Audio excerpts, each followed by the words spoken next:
do it without needing other people to help me with it. Because although I have a support team, Daddy P newsflash, Captain they're is all now really live busy streaming doing their job. co-working studying Monday editing And stream. I've given them jobs to do, and Bird Dog has given them jobs to do, and they're all doing those things as they should be doing. What I don't want to do is also then pull somebody off of their task and have them produce it because this became too big. I need a piece of software that can integrate to where I can have commands, control, I can have the inputs I need, I can demonstrate the stuff that I need, all basically OMG, by bruh. myself. And there is some Finally. moderation that happens inside the chats, but for the most part, this show has evolved into I need to be able to do complex things, but do it all myself. And so that's one of the goals is self-produced, which means that the software and the switcher that I choose, in this case vMix, needs to be laid out how my brain logically thinks it works.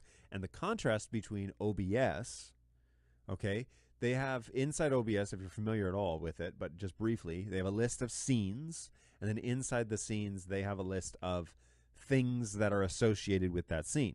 So you add your camera to a scene and you call it like main camera, and then you add your audio channel to that scene. And when you click on that scene and push it into the program window, those things are active. All right. So essentially what that means is for every camera, you have to add a scene, and then you have to add the audio source that you want associated with that scene.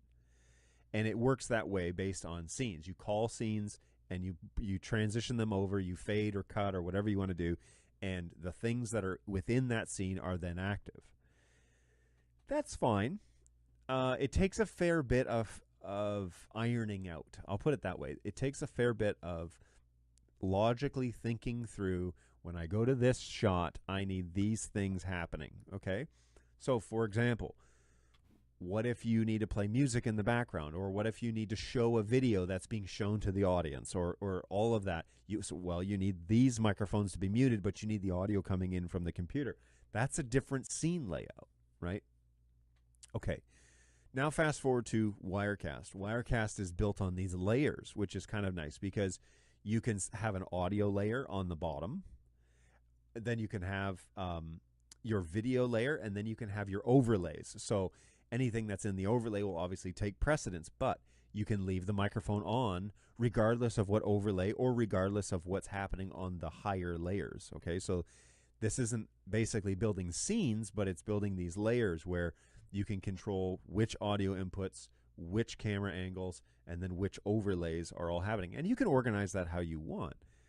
But in my brain, that didn't really map out naturally. It wasn't really the way that I naturally thought of how do I get things to an output. And so I stumbled upon, I didn't stumble upon, I was well versed in what vMix was, but my friend Tom Sinclair suggested and advocated that perhaps you should give it one more real think through and play around with it a little bit. So I started building my outputs as I thought they should be. Now, vMix is broken up into inputs, and then into you have a bit of a soundboard. All right, so you can add audio sources, but then they show up in your audio mixer. Now, this is not a how to use vMix tutorial. This is how my brain produces this end result show. Okay, that's what we're up to here. I'm telling you how it is that my brain maps out for a self-produced show. In vMix, you can select the camera you want, right? And then you can turn on, like a soundboard, you can turn on the audio channels that you want. Now, you can have, if you switch to a different camera, right, this is the P110, so you switch to a different camera, you can have those inputs trigger different things. So again, if I wanted to have a sound effect play when I switch to a certain camera angle, you can do that by adding a trigger. That's pretty simple to do. But at its base core, you add your audio and you add your video. You can show whatever video sources you want, and then you can turn on whatever audio channels you want. Okay, and there are faders associated with that.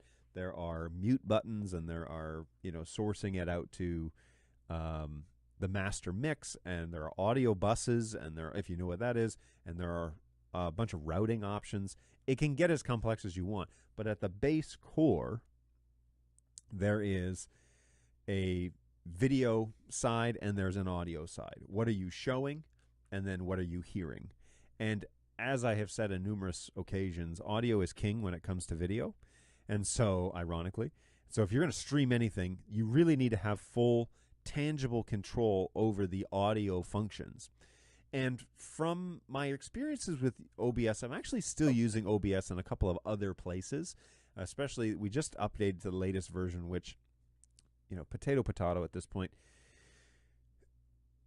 I don't find the audio function of OBS terribly robust. I find it to be overly generalized because its primary function is, from what I can gather, is for streaming content. That's what its function is, getting it up to whatever the platform is that you're using. Whereas vMix and Wirecast and these, TriCaster, they're focused on being able to produce kind of the show in-house and record it locally or send it out as a USB output or freaking widget ship it out as LMAO or however it is you want to output it.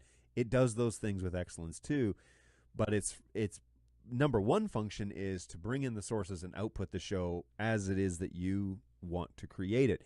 And with that being said, I find the audio function why you of complaining vMix about me? The most robust of all of the programs that I've used. Which might be saying something, it might not.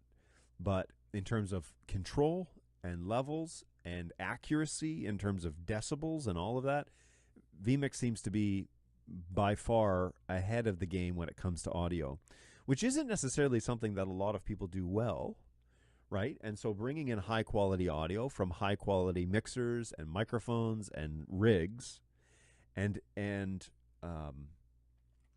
including that, but also coordinating that with the greater thing that's happening, okay?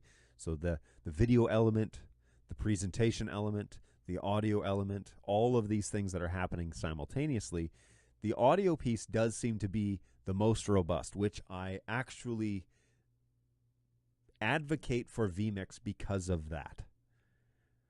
Okay, there are lots of video switching platforms out there, but vMix does audio really well, from what I can tell. And for that reason, because audio is king in the streaming world, okay? Audio is first. Remember the rule. People will watch a poor video if the audio is crystal clear. But people will not watch a crystal clear video if the audio is poor. If it sounds like garbage, people are not going to watch it. And so audio is king, video is second, okay? And then how you actually have your studio set up and all that, that's kind of adds to the it creates some sense of ambience, and so it adds to the overall acceptability of the stream. But people will listen to great audio for far longer than they will watch a poor video, and that is without a doubt. There's I don't find anybody that disputes Wow, no that. answer. I see how it is. Yeah, they'll watch poor video with great audio. He's scared. So vMix seems to do audio, as far as I'm concerned, they do it the best when it comes to actually having a mixer. Now, I'm not a huge fan of the way they display He is it, always but scared. I think they're doing what they can. That's what I'm thinking. With the layout they have. We're messing around, guys. We're doing some stuff.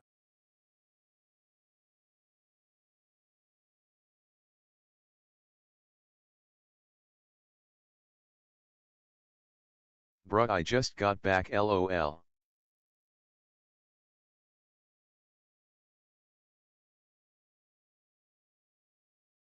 Back in the early 2000s, Oakley wasn't just eyewear. It was a full-blown pop culture phenomenon.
Oh no, I thought I had the face tracker already installed. I guess I.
If you use a face cam in OBS, whether you're streaming or recording, having a camera operator to keep track of your face to make sure you don't go out of the scene is actually pretty important. But of course, most of us can't do that, especially if you're just messing around with your camera as just you. But there is an OBS plugin that lets you track your face and keep it in scene pretty much always. Let's go ahead and install it and show you exactly what it does. In the description down below, you'll find a link to the OBS project face tracker, as you can see here. Click go to download in the top right, then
I have to restart my stream. This is gonna suck.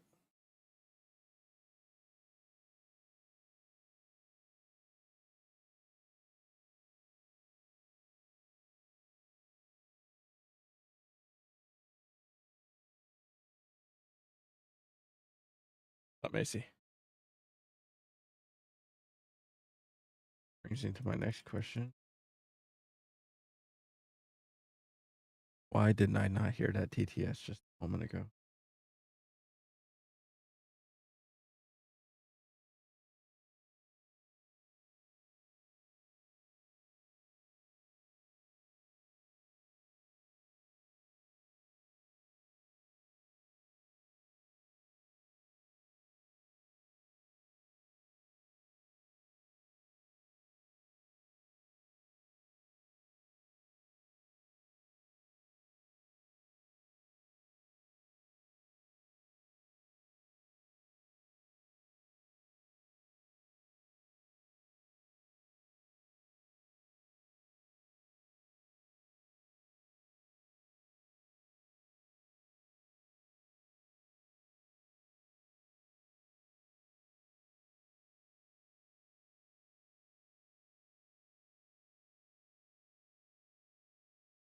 I'm missing a step.